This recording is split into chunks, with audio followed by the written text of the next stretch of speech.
யாக்கோபு யோசேப்புக்கு மட்டும் ஸ்பெஷலாக மல்டி கலரில் ட்ரெஸ்ஸும் வாங்கி கொடுத்ததுனால ரொம்ப யோசேப்பை வெறுக்கிறாங்க. காரணமே இல்லாமல் அவனை பகைக்கிறாங்க. இதே போல தான் உலகத்தில் நிறைய பேர் நம்ம எதுவுமே செய்யலைட்டா கூட, எந்த தப்பும் செய்யலை, நம்ம அவங்களுக்கு எந்த ஒரு கெடுதியும் செய்யலைட்டா கூட நம்மளை பகைச்சிட்டே இருப்பாங்க. நம்ம எல்லார் முன்னாடி இருக்கும்போது நம்மளை மட்டம் தட்டி பேசுவாங்க. இல்லை நம்மளை பற்றி பின்னாடி இல்லாத பொல்லாதது சொல்லி நம்மளை எப்படியாவது துரத்தி விட பார்ப்பாங்க.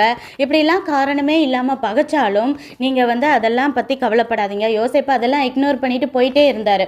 எப்பயுமே தேவ திட்டத்தில் உள்ளவங்களை, தேவ திட்டம் அறியாதவங்க செய்யாதவங்களுக்கு அவங்கள கண்டாலே பிடிக்காது. இது இயல்பாகவே ஸ்பிரிச்சுவலாக அவங்களுடைய ஆவி நம்ம ஆவியோட ஒத்து போகாது. அதனால் அவங்க நம்மளை பகைச்சிக்கிட்டே தான் இருப்பாங்க. அதெல்லாம் கண்டுக்காமல் நம்ம வழியில் தேவத்திட்டம் கரெக்டாக செய்கிறோமா, கரெக்டாக வாழ்கிறோமா அப்படிங்கிறதுல நம்ம குறிக்கோளை மட்டும் பார்த்து தரிசனத்தை மாத்திரை பார்த்து போய்கிட்டே இருக்கணும்.